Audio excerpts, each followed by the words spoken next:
Okay. Hello everybody. Hi YouTube. Um, we are going today cover the topic of why people think David is guilty. Um, through the years, I have heard a lot of different reasons. Um, and some of those reasons being um, the Crawleys were facing financial problems. David was angry with Camille and jealous, and he was controlling. And you knew this because he forced her to quit her job, or the house doesn't look like a struggle happened, so David had to have done it. Well, those aren't good reasons. Um, before we begin that, though, I'm going to show. I went and I did some research on marked autolysis. Hi, Sophia. Good to see you, girl. Thank you for stopping in. You're my first one. But let me get my tea out of the way. Sorry, I always have to have something. But first of all, let's look up the definition of what marked means. And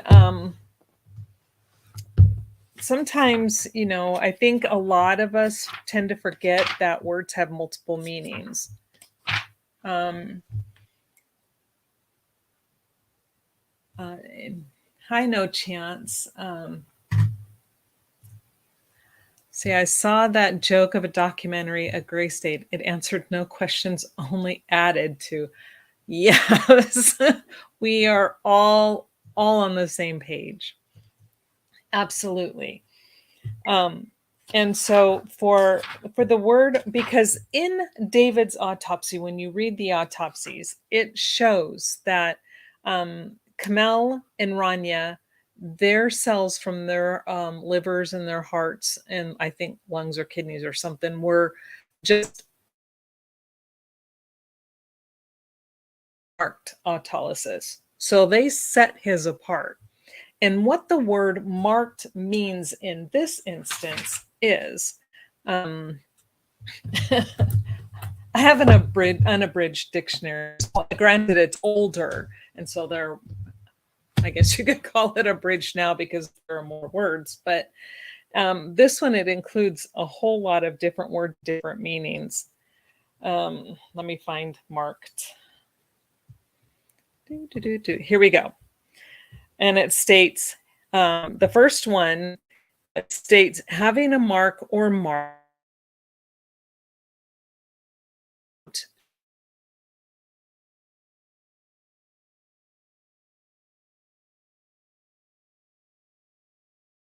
And here's the definition that, um, boy, it looks like we had a glitch in the matrix. Okay, so let me read the definitions here again, just in case it didn't go through. First one being having a mark or marks. Second definition being singled out to be watched or looked for as an object of suspicion or hostility. Which is what fits obvious, appreciable, distinct, conspicuous as a marked change in behavior.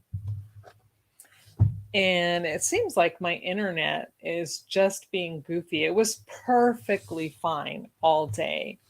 And now all of a sudden it's being weird.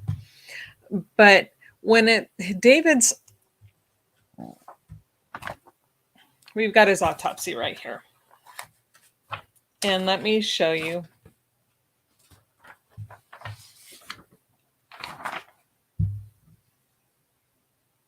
It states show marked autolysis and no discernible pathology. Find these autopsy reports, and I've covered this multiple times, so you can go back and watch another video where we cover and I show you the autopsy reports themselves.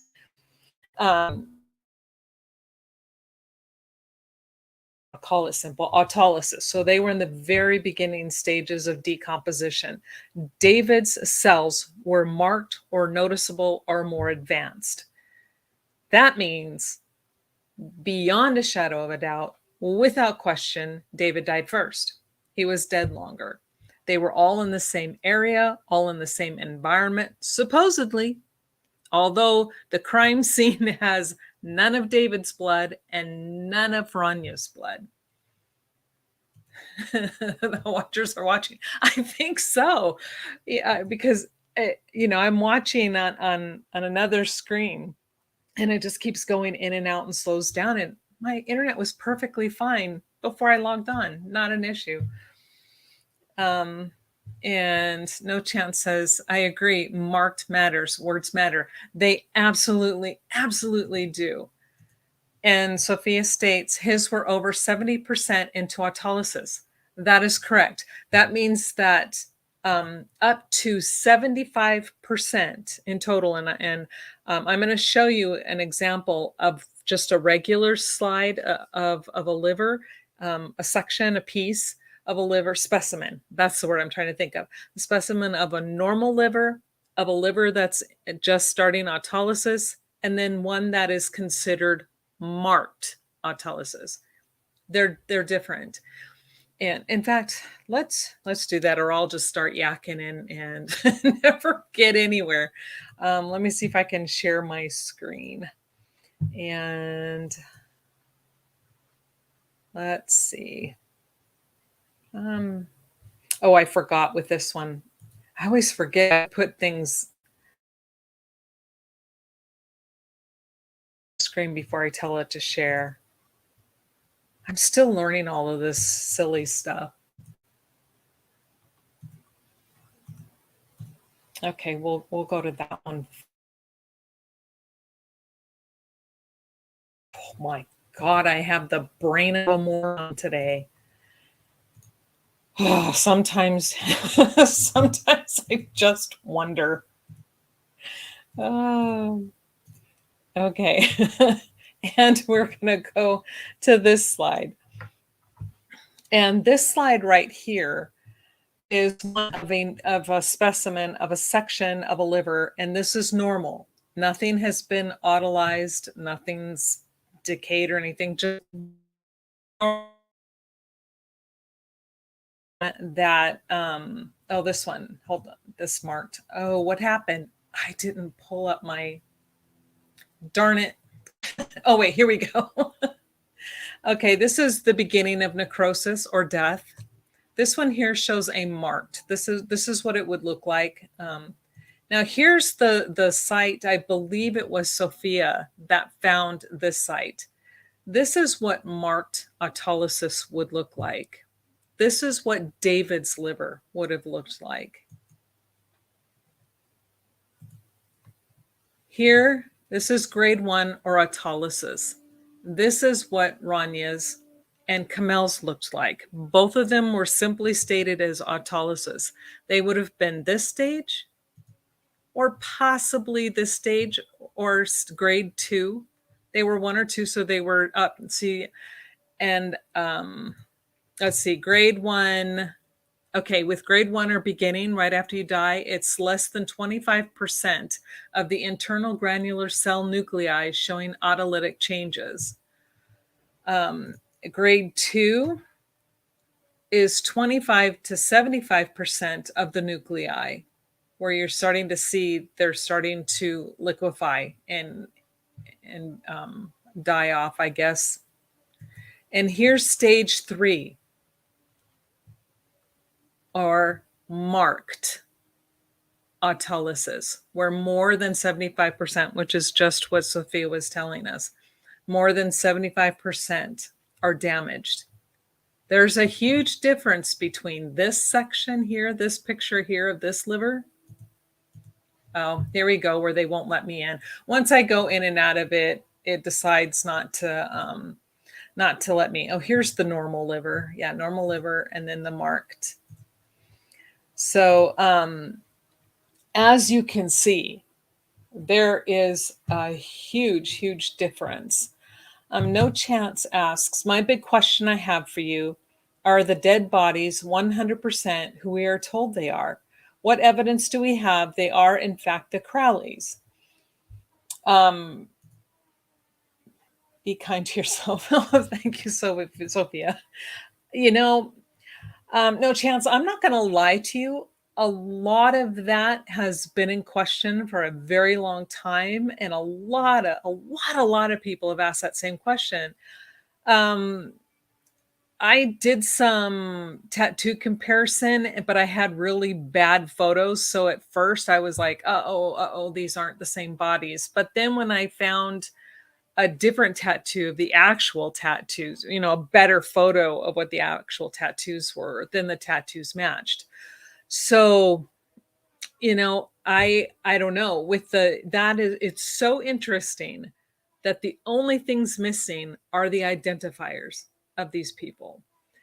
Supposedly they have blood samples. There were a complete mandible, I think, or maxilla. Which one was it? We can look at the photos again. Maybe it was the maxilla. You see so much of this stuff, I forget. But you have a complete set of I think it's the maxilla, the upper set of teeth. And so they can take that and then compare that with the dental records. And they had several sections where there were two or three teeth within the jawbone that they found. And I believe they matched those as well. Yeah, I agree. It's a darn good question. Fingerprints and teeth would be the best. Absolutely. And they do have teeth. Um, so personally, I don't. You don't what? You don't believe it's them, or you don't? Can you clarify, Sophia? The major inconsistencies just blur out to me at possible stand-ins. And again, a lot of people feel the same way. Okay, she says, personally, I don't think the tats match, but we don't have quality photos of them before. And that's the problem.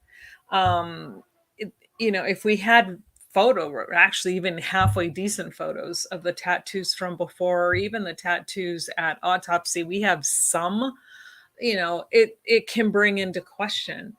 Um, so are they stand-ins? Right now, I leave so many things on the table. The only thing I have absolutely ruled out with 100% certainty is David Crowley did not murder his family.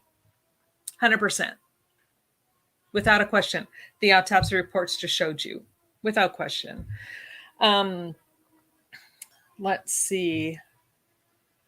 What else was okay? I showed you. I'm going through my files here to make sure I covered all of that. And so let me go here. I also want to show you guys. Let's see. Let's get your questions before going. I know Danny Mason, and he doesn't add up, and this entire story doesn't. Yep, I agree with you 1,000%. Danny August Mason leads himself in, especially throughout the what Greg has toined. Oh my God! See, I told you, brain farts today. Coined the term sloppumentary, and it fits to a T. Is that he makes himself out to be David's like best friend, right hand man.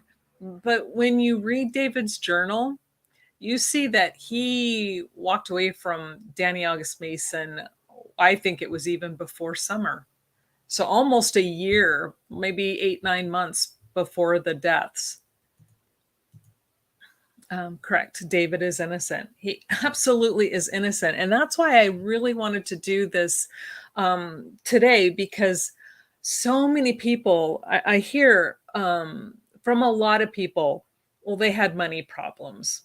Let me share my screen again. Be patient with me while I do this. Let's see.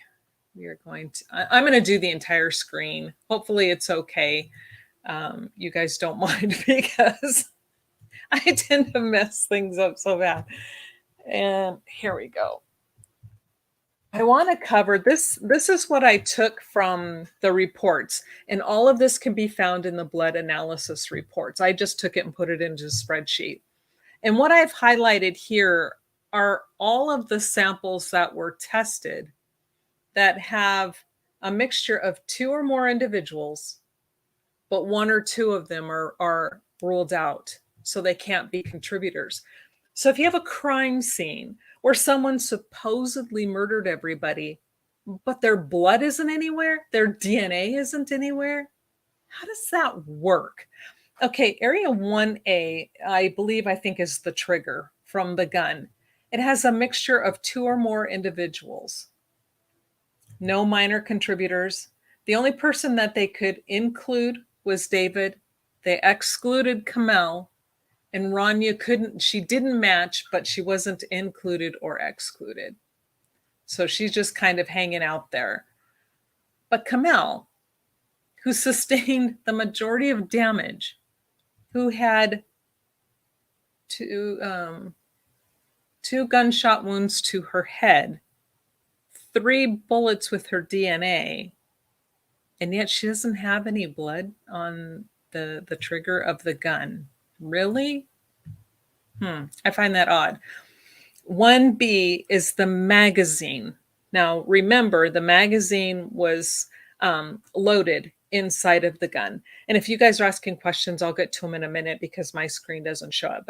The gun, the magazine, which was loaded inside of the gun, they removed the magazine, and there is now blood on this magazine. It looks like a little pool of blood, which has either they could not determine if the fingerprints that they found on the magazine either A, belonged to David or somebody else, or were those fingerprints left in blood, or were they exposed because of the blood? They couldn't determine it, so they just completely left out and didn't go further with the fingerprints on the magazine. However, the blood on the magazine had a mixture of two or more individuals. Who is included? David.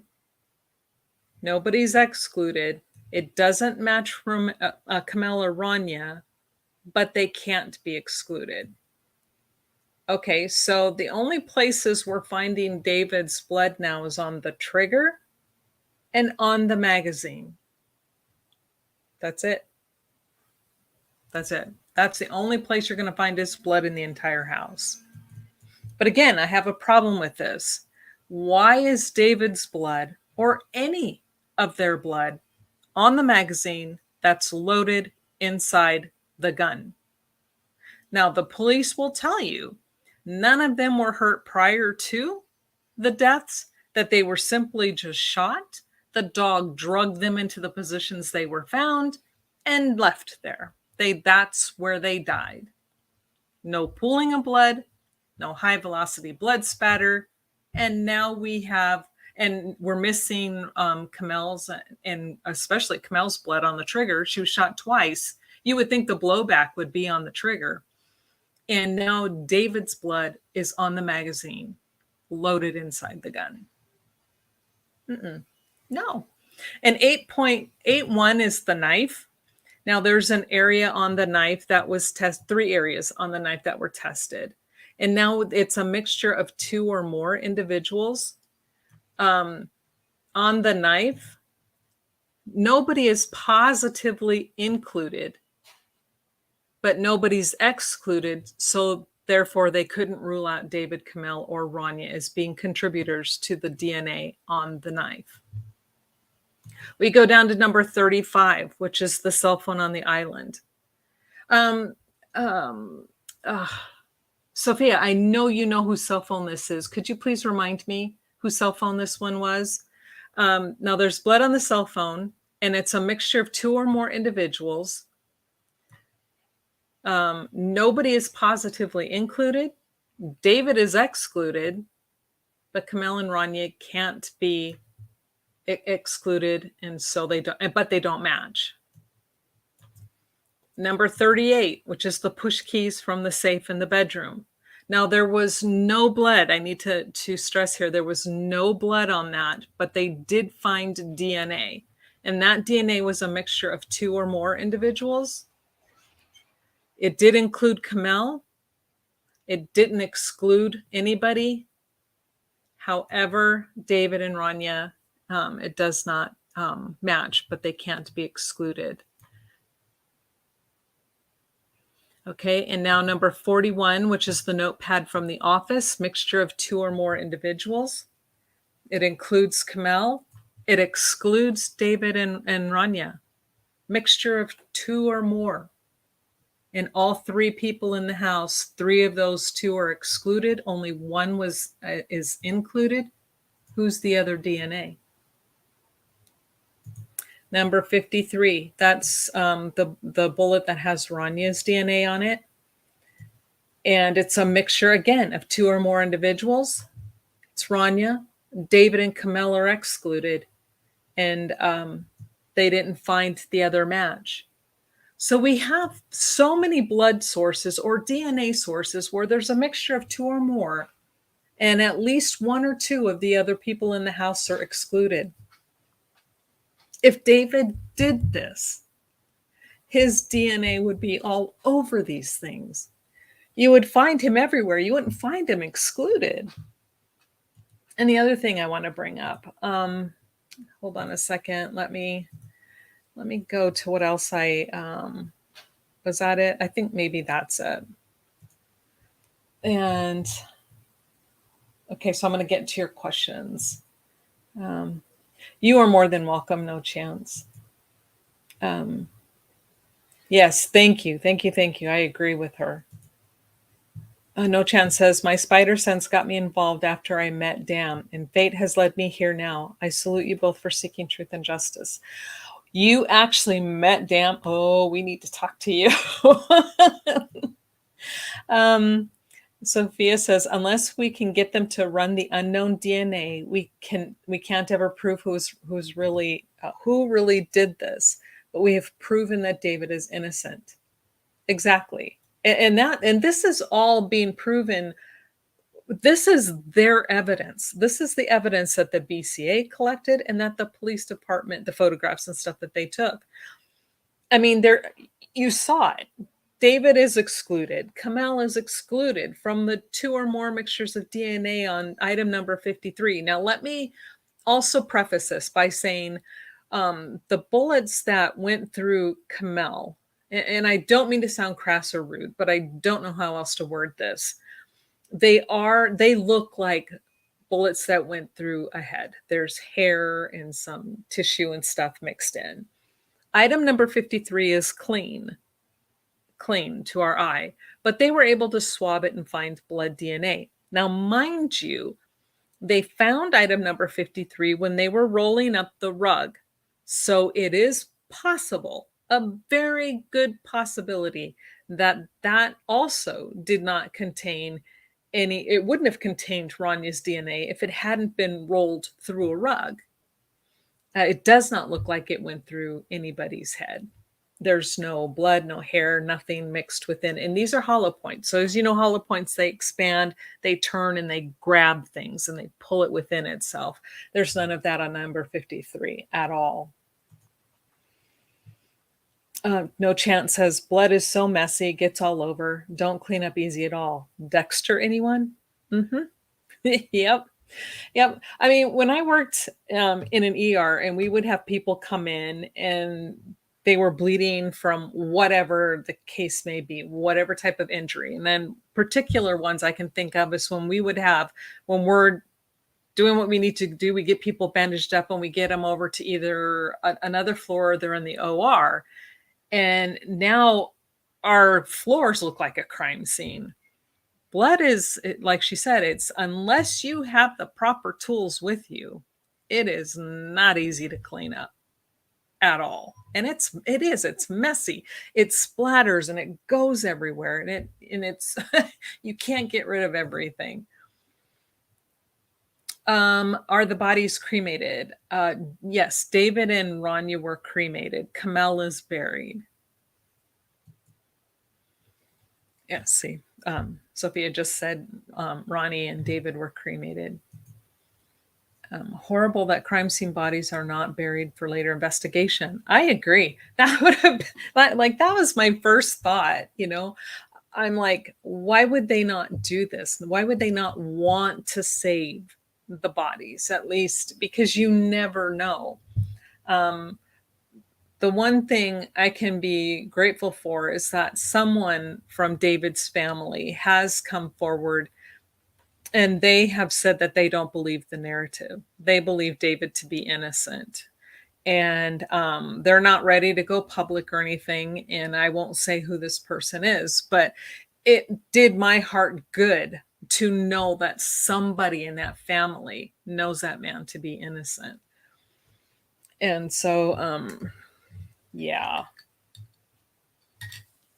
Sorry, I get so thirsty talking. But, now we'll go over, the reasons. And the biggest one for me is, we can that David and Camille didn't have money. We know that's a lie.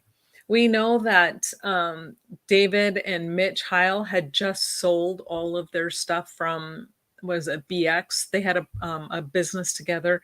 David took in over 5,000 from that.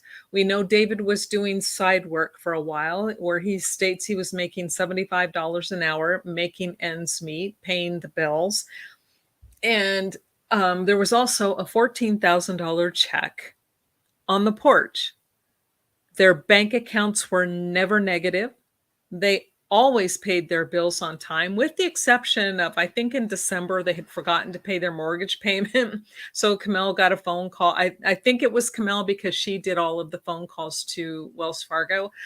But within less than 24 hours, they had transferred funds and everything and paid their mortgage. We all have a slip of our brain sometimes, but there was no problem transferring money within their accounts to pay their bills. So that reasons out. That can't work. Then it became David was controlling. He forced Camille to quit her job. Well, when you read in his journal, and I did save that page. Oh, okay, I'm not sure. It's in the journal, the day one journal, and I did highlight it, but now it's not here. I think I accidentally clicked out of it. But in there, he's like, what a surprise. He dropped a bomb on me. She's quitting her job. He didn't even know she was going to. That was her decision. And she did it because she felt like she was being used. She was the least paid, but had 150 patients she was looking after, and she was paid the least amount of money. And there were a lot of other issues. So she said, you know what? I'm worth more than that. I'm out of here. So she left. She left. David didn't force her. He didn't know. And then there's the infamous, a lot of people say, well, the house it doesn't look like anybody was in there. It doesn't look like a struggle. It doesn't look like this. So he had to have done it. You have a back door. In fact, I do want to share that. Let me get that pulled up. Okay. So you guys can see this is part of the report. Let's do window, share this one. And this is from the 488 page report from BCA. And this is page number 83 out of 488, part of their lab report number 0. So, but you see right here, at the rear of the house was a sliding glass door that was entered by way of a deck. Per investigative information, the rear sliding glass door was cracked open when officers arrived.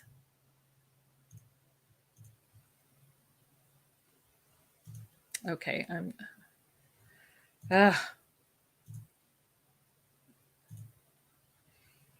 sorry about that. Get too many buttons in my brains. But there you see it. We have a sliding back door that is cracked open. We have DNA that doesn't match anybody. We have blood DNA that doesn't match anybody in the house. And you still think just because it's not ransacked that nobody else was in there? See, I don't understand that thought process. No Chance says Joe Biggs from InfoWars was in the trailer, and now he in trouble with Jan 6. Wow, I did not know that. There's an odd InfoWars connection going on here. Yeah, I think David actually talked to what's his name? Hi, Cryptrick. Good to see you. What's his name? Alex Jones. Isn't that InfoWars? And I know that David had done an interview. No Chance says a gray state made his wife out to be upset prima donna who was threatening to leave her husband, the struggling filmmaker. Exactly. And that wasn't it at all. Not at all. You know, they had their typical problems that everybody has. I don't know of one single married couple that doesn't fight at one point or another, but these two loved each other, and she was standing behind him, he was standing behind her, and I think that just really got under the skin of everybody around them because their lives were so miserable that they just had to make these two out to be, horrible people. And Crypt Rick says, hi, everyone in chat. No Chance says he did talk to Jones. Okay, good. That's what I thought. Sophia says, Joe 6 alphabet dude. Oh, Joe Biggs, not 6. Okay, Joe Biggs, alphabet dude. Yep. And No Chance says, hey, Rick. So just because, and I'm not sure where people get this idea, because not every crime scene where there's a murder do people go in and there's this big massive struggle and things flying all over the place and landing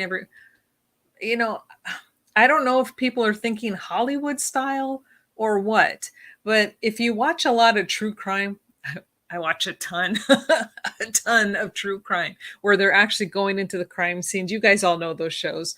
And so you're seeing them, and not a lot of them are torn apart. Yes, they have some, but a good majority, no, they're not.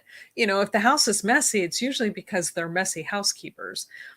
And I think with David and Kamel's house, at first, when I first looked at the photos, I thought, man, this house is a mess.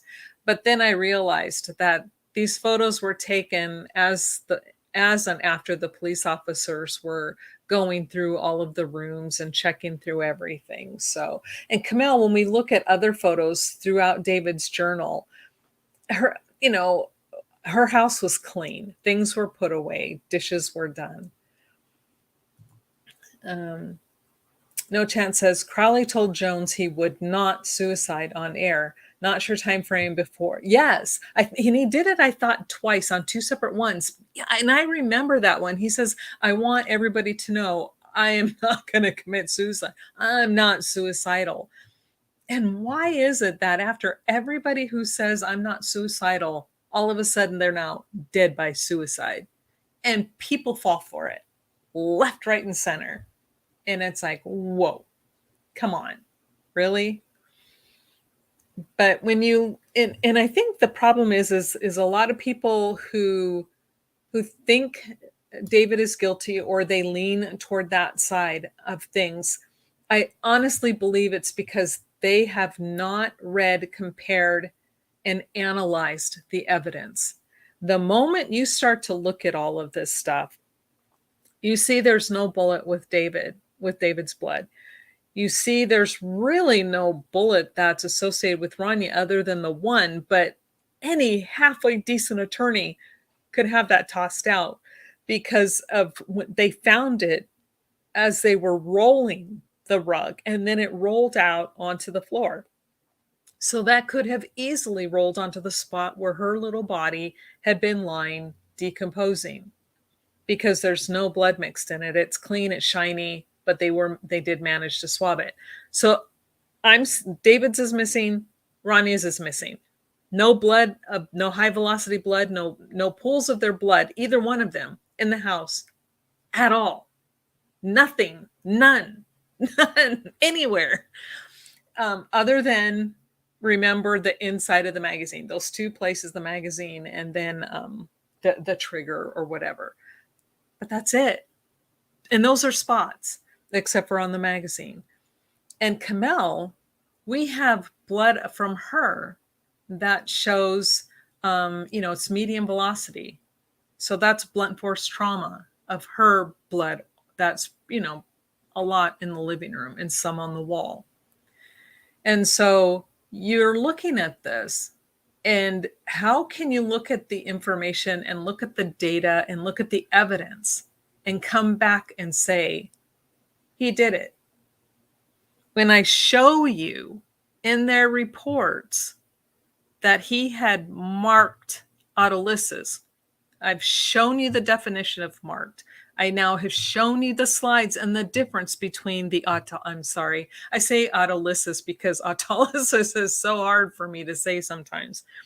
Kamel and Rania have autolysis. David has marked autolysis. They're all in the same room. He's been dead longer. So how can someone who's been dead longer kill everybody and then stage the scene?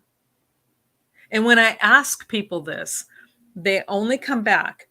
And this has been like throughout since 19, not 19, oh my God, since 2017, when I started looking into this. And when someone would come back at me and say that he did it.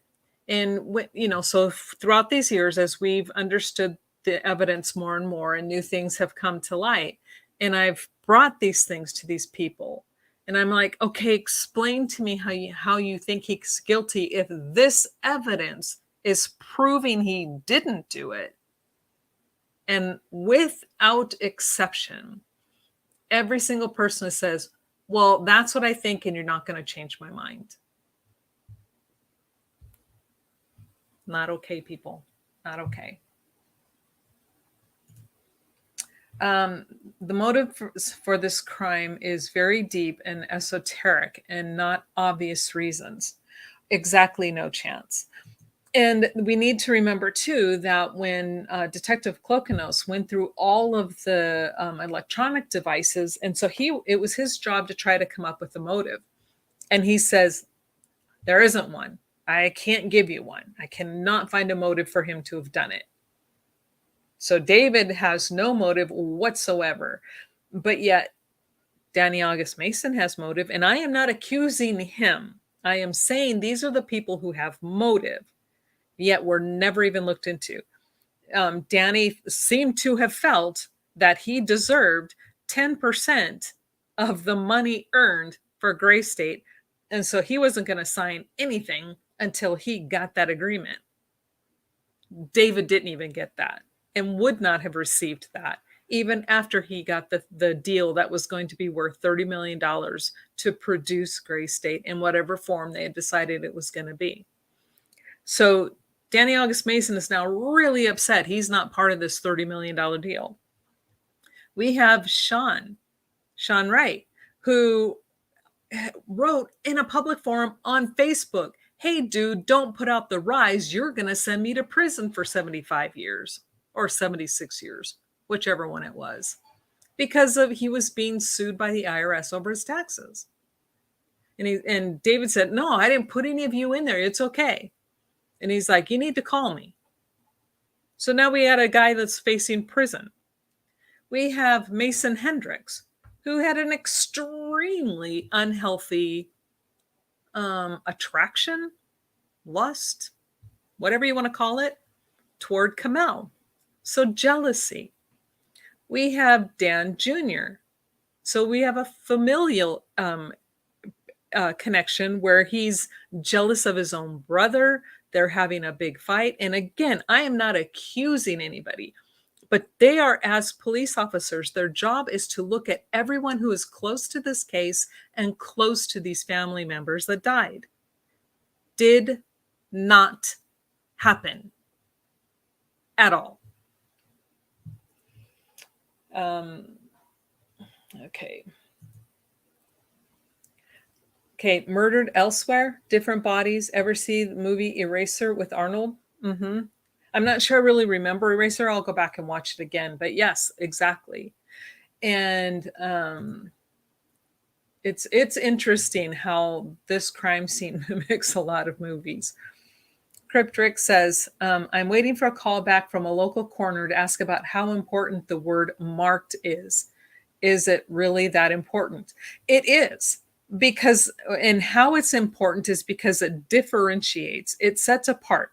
When we write medical terminology, um, and like if you go into your doctor's office and say, uh, you have an open wound, you have an ulcer, right? And it wouldn't heal. You finally go in and they try a new treatment. And first they come in, they're going, okay, there's some it's getting better, it's healing. But then the next time you go in, they go marked progression or whatever. They use the term marked. That means it is obvious, it is enhanced, it is better. So you don't write that word without meaning to write that word. No Chance says this is a major crime with with a lot of suspicious situations. Needed a thorough investigation. Absolutely. And also, No Chance says crazy that these suspects were not questioned. Basic tasks. Yes, everyone should have been. Everybody should have been interviewed, interrogated, however they wish to word it. But the only thing they did was interview them, asking them about David and how his relationship was with Kamel and if they thought he was crazy or whatever. None of it was geared toward those. And this is even after they found in um, in David's journal where he talks about how he explains why he walked away. A lot of people said, "Oh, he was going crazy. He had a mohawk. He was losing weight. He did all this stuff." But again, read the evidence. David was trying to lose weight. He was excited he got down to 168 pounds, where he states in his journal he hadn't been that low of a weight since he was in Germany. And he says, and I am ripped. So he'd been working out. He wasn't losing weight because he wasn't eating. He was working out and doing better, getting healthy. That's not a crazy person. So, well, I don't know. It's frustrating, and I don't want to keep repeating myself. But yeah. Um, okay, Rick, let me explain it this way with between marked and just regular. Um, Now, say we have someone who has a fractured arm, right? You've got a broken arm. Now, is that a green line, hairline fracture? Is it a fracture of one of the bones? Or is it a fracture of both of the bones?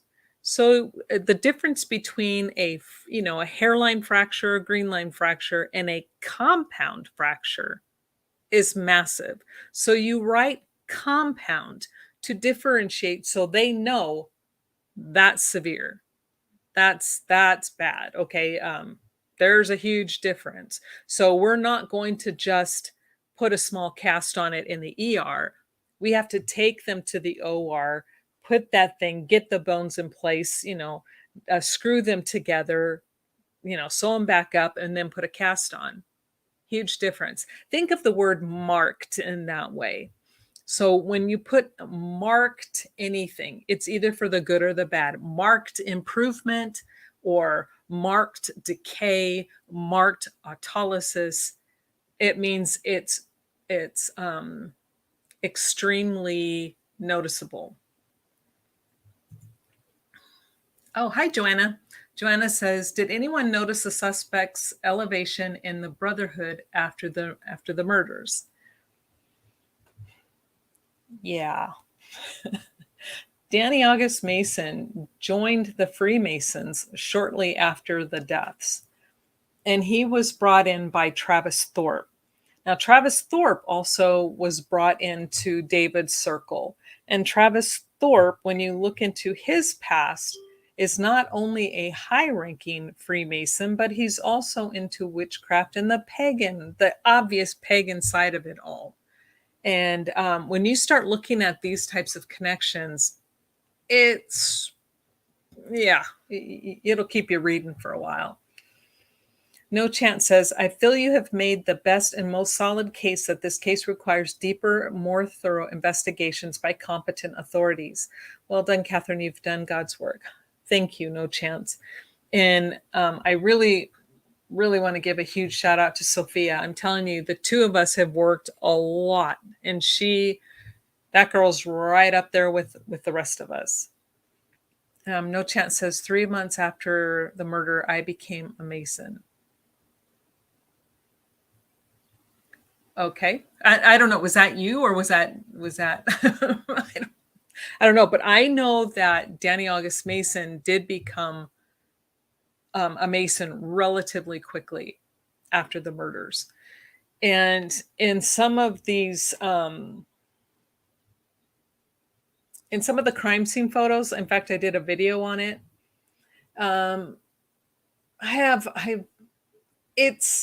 I don't believe in coincidences. So let me state this very plain and very clear. But when they removed the bodies and you see the rug where the bodies had been supposedly for a while, which they weren't because there was nothing there. And when I put them into my Photoshop program, and I start to play with the filters and with the lighting. And what came out to me was a compass. And that doesn't happen. That doesn't happen. What they call it, organically. That was purposeful. Oh, okay. Okay, thank you. Okay, it was 3 months. So yes, No Chance says that Danny August Mason 3 months after. And Crip says, thank you for explaining. I'm in backyard with neighbors, and there's a big discussion about the case going on. Well, you know what? You weren't here, and I still have the slide up. So Rick, for you, I'm going to show you, I found slides on the internet that will show you the difference between autolysis, which is where we know Kamel and Rania were according to their autopsy reports, versus marked autolysis. Don't go anywhere. Let me pull that up and share those slides one more time for you. And you guys can talk about that because it will be worth the discussion. Okay. Here, I want to make sure it's yes, the screen is sharing.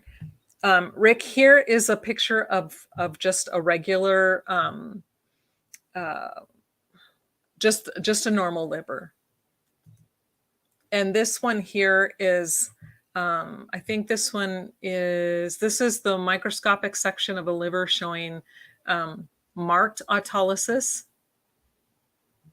And when we go here, this is also marked autolysis. See things breaking up because excuse the pictures, everybody. Sorry. Some people get weirded out over photographs. Let me see. Oh, good. It pulled it back up, but let me pull it up. Okay. This here, look, this is grade 2. So this is moderate autolysis. Let me see if it'll let me please work. Okay. This is grade 1. This is beginning autolysis right here.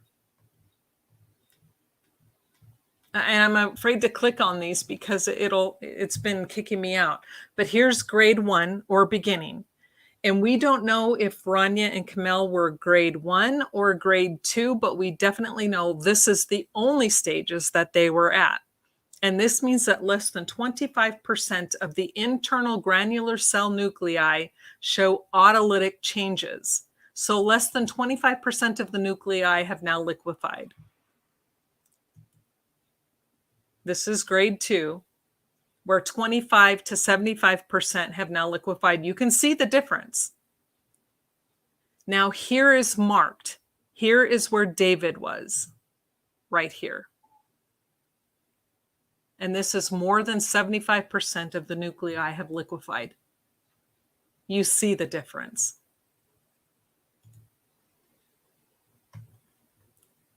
Here we go.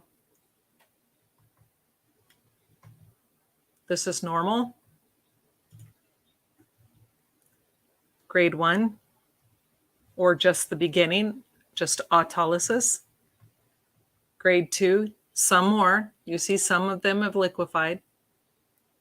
But where David was, you compare where he was to Kamel and Ronnie, which were one of the other two.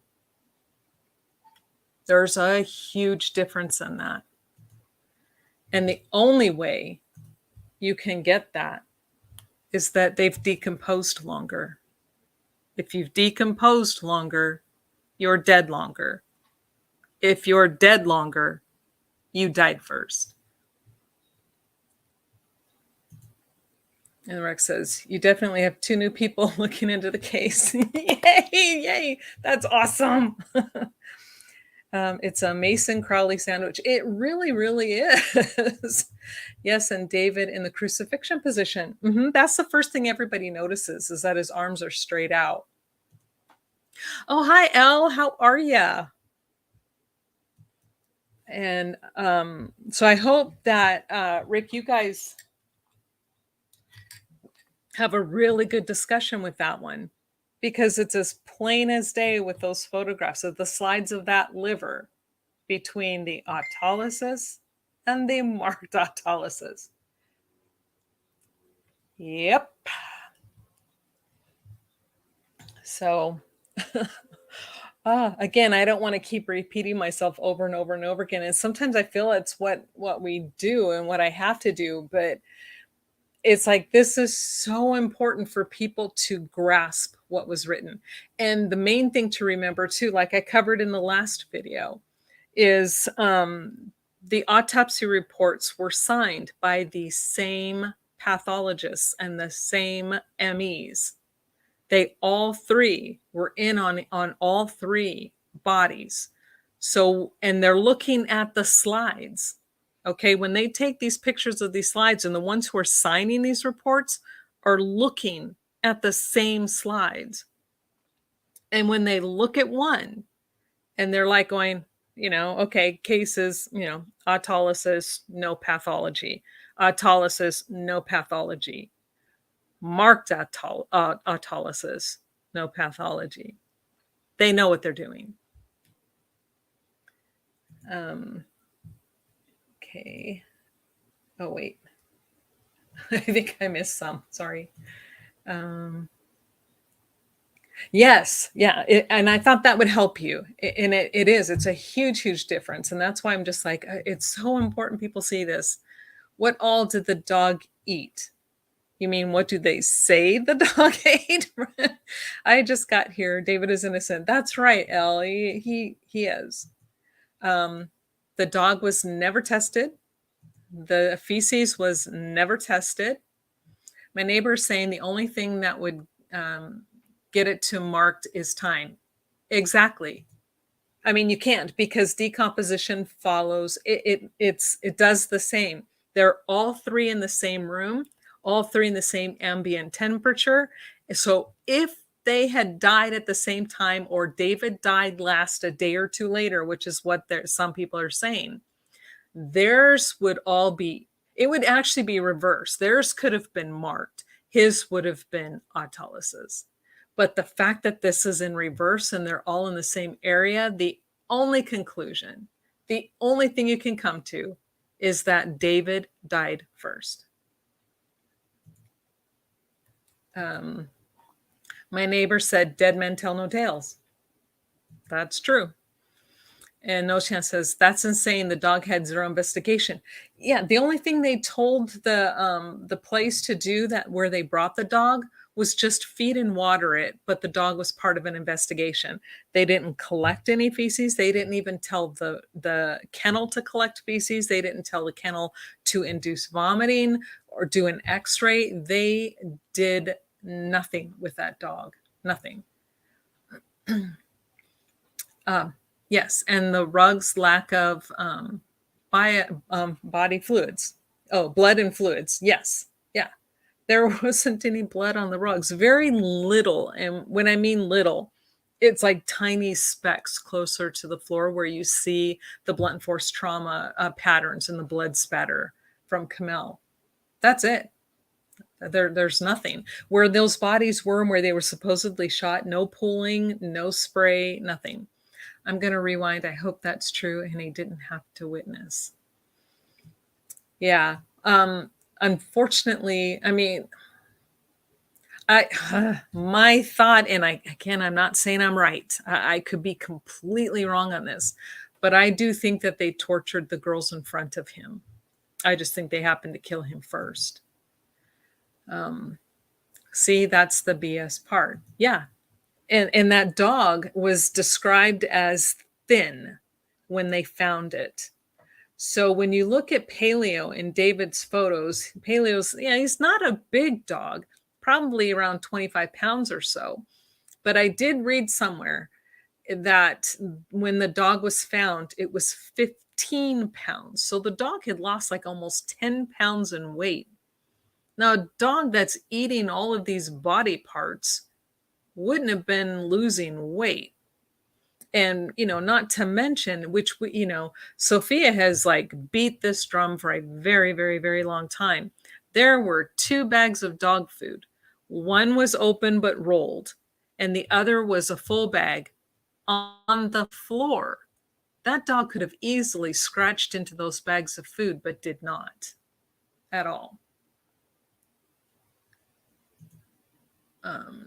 Yes, see, there was dog food there. Absolutely. And yeah, it did not eat its owners. I don't believe it did. I do think that the dog may have a dog. I don't know, because when you're looking, I did a video on this as well. The white dog hairs, there are a ton of white dog hairs all over the blankets that are covering David, but under Kamel and on the clothes. Now, yes, Paleo had a white underbelly, but most of his fur was brown. I don't recall seeing any brown dog hair anywhere. There was no white dog hair downstairs, but on the clothes and stuff. However, Danny August Mason has a fully white dog that he rescued from because it was raised to fight. It was a fighting dog. I don't know what they call those, but it was all white with coarse hair. So now, granted, you'd have to look at it microscopically to see if it matched or if it was consistent, but just by looking at it visually, when you look at the length of hair on that dog, and that's just looking at photos and zooming in, that's all I did. It wasn't anything scientific. And then I compare that with the type of fur on Paleo. To me, and again, I can be wrong because this isn't scientific, it matched more to Danny's dog than it did to Paleo.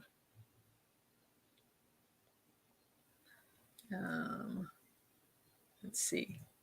Yeah. It's your best friend. It would die for you. Yeah. Yeah, it did move stuff and it tore up a stuffed animal. Wow, interesting. So it's like this crime scene leaves far more questions than answers, but it definitely nowhere in any evidence does it ever show David did this. The only place it says that is the autopsy reports where they blame David, but then at the end of it, they differentiate by putting that word marked. They're telling us he was dead first. So if he died first, how come you're saying he killed everybody? And it was just like this. And I keep going back to the chief Reitzkel. I don't know how to say that man's name. He's retired now, but where he stated that they knew, his quote, not mine, knew within 2 hours David was guilty. Yet they knew they left the crime scene without all the bullets. They had no idea whose blood was on there. They had no idea whose blood was in the house. And yet they were convinced David had killed his family. It's funny, David's DNA is missing. His blood is missing. His fingerprints are missing. The fingerprints are even worse. And the bullets, the ballistics are even worse than the blood. But yet he's guilty. It's pathetic. I will email you, Catherine, after the stream. Okay, cool. Do you have my email address? I think it's on my, underneath my about thing on my page. The metadata messed with, evidence not tested. A ruckus at the house, cleaners. That's another thing. And see, and we keep forgetting, I keep forgetting too, about the metadata. I did a huge, and I know from the beginning, like I think about a year or so after I started investigating this, somebody came to me all cryptic and stuff. Seriously, they used an alias, they used an email that was encrypted. They did all this stuff. And I'm like, holy cow, why? And the only thing they said is you need to check the metadata of those photos. This is what's going to show you that this case is wrong. And when I went and I looked at the metadata, they were right. Dates were messed with, times were messed with. And then then they were taking photos and using filters and everything. Now, it's one thing, I admit I do filters on mine to bring out certain things, but when you are taking evidence photos, you are to do nothing to that. And if you're changing your filters on your phone to take photographs at a crime scene, that is huge no-no. Huge. But this is what was done. So, and then plus evidence at the scene itself was manipulated and changed and photographed and given to you as if, that's the way it was originally when the police officers moved it or the photographer moved it. No. Yeah. Metadata. Yeah. So, I mean, there are so many things. Yes, they did. They moved the skull piece that was on the Quran and the hair. And that's when I first started really noticing. And after I noticed that picture is when I really dug deep into the metadata, because when people come at me very cryptically, I tend to hold that at arm's length and I'll get to it when I can, because, I'm a very upfront person. If you're not going to be upfront with me with what you found and who you are, then how do I know you're not lying to me? So that's kind of where I put that in okay, I'll look at it when I have time pile. And then when I was going through the photographs, we were doing a video or a slideshow on something. And then I start looking at this and I'm like, they're moving the skull piece. And then that's when I go, okay, I better start digging in like this person suggested. And they were correct. They were 100% correct. And I have no idea who they were. Like I said, they used an alias. They used an encrypted email, and I couldn't trace the email. And then everything. And since I was new to the encrypted email service, and I was first talking to them on one laptop, that laptop crashed. I could not remember the password. And then when I tried to get in, they deleted the entire account. So I have nothing to prove that this conversation took place, which is kind of frustrating. But oh well, they led me down a really good rabbit hole. So if you're still listening, whoever you are out there, thank you for the help, but I don't have anything, so you don't have to worry. My system deleted it all. Oh, yeah, someone with the conscience. Yeah, I think so. I was beginning to wonder if it was somebody either assigned to or part of the case, but they knew what they were doing and hiding themselves. Now my friend and I are in a big discussion about how the gun was found on the wrong side. Yes. Yes. See, that's another one, because David was right-handed. We know the arms are spread out completely. We know his right hand is missing, but the gun is found. Now his arm is all the way out. It's described several different ways in the reports. One says a foot away from the hand. Another says a few inches away from the hand, but we know it's somewhere between the hip and the hand on the floor on the left hand side. But he's right handed and the exit wound is on the left hand side.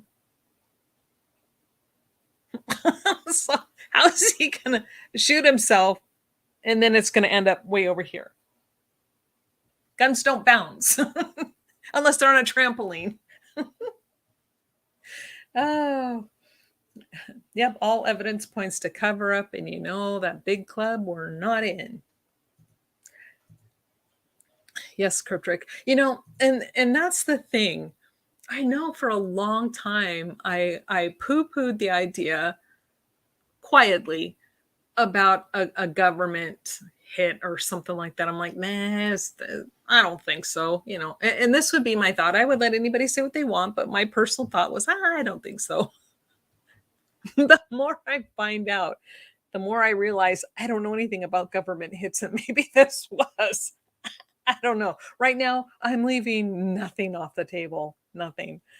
Um, so, okay, guys, it's been an hour, but thank you all so very much for joining me, and thank you for putting up with my repetitive stuff. Now I see where my grandson gets it. He's constantly repeating everything he says, and I'm always like, stop repeating yourself. Well, I guess I need to do the same thing because he got it from me. Oh, let's see.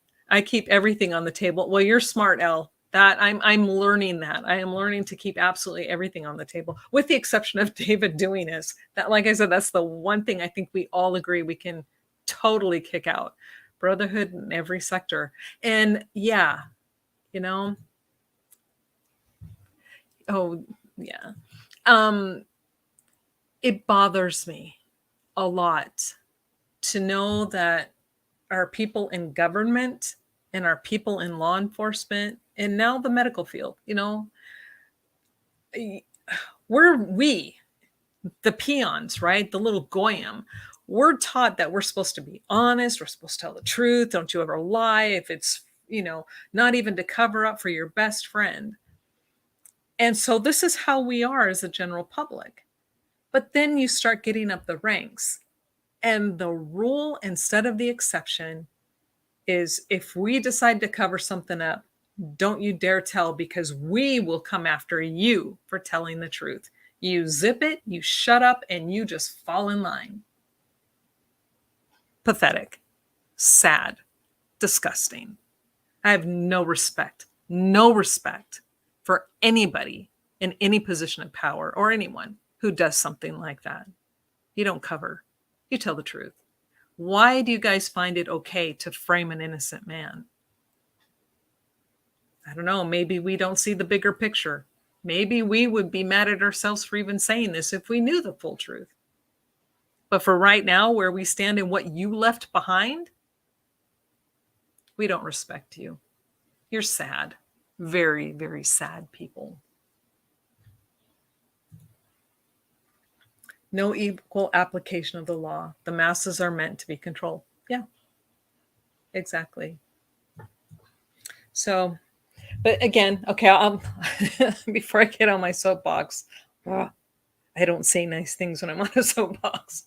We're going to go ahead and shut this down. So thank you guys all for joining me here today. I really, really appreciate it. Great chat room. Thank you. Thank you. And I don't mean to, and for those who are going to be listening later, I hate that YouTube makes people do this. Feels like we're just like, please, please, please. But if you don't put a like on the video, they do not promote the video. They don't even put it out there for anybody to see it.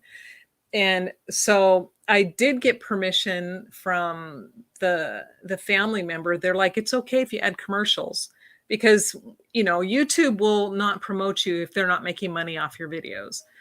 But I don't know. I just can't. So the only way to get it promoted is if you remember to hit the like button and share if you want to. You know, I'm not going to like, share, whatever, subscribe. It'd be great if you subscribed. It'd be great if you shared, but you do it, whatever. I don't want somebody telling me I have to, but I will ask kindly, please hit the like button. So, other than that, I hope you guys, um, oh, that's so nice. Okay. Thanks, Al. Thank you so much. And then so grateful for people like you, Sophia and Craig and Dan. Yeah. And I don't know what happened to Sophia, but again, I mean, seriously, for the last probably year and a half, if not 2 years, especially the videos that I've done with Sophia, that girl is a workhorse like you haven't seen. I have relied on her for so much. She knows exactly where, because sometimes I forget where things are. I know I'll read them and I know I've read it, but I can't remember where to find it. And I'll just say, Sophia, okay, I thought for sure I read this. And she's just like, hold on a second. In like 5 minutes, she's sending me so much stuff. So that's how I get things together. If it wasn't for her, I don't think I could have done as many videos. She's been an amazing godsend. So, yes, absolutely keeps hope alive. So, you guys all have a fantastic day. Yes, absolutely. Huge, big loves. Shout out to Sophia. She is amazing, amazing. You guys have a fantastic day, a wonderful day, and go do something fun. Hopefully, you still have a lot of the day left and enjoy your weekend. And remember, David's innocent. Thanks, guys.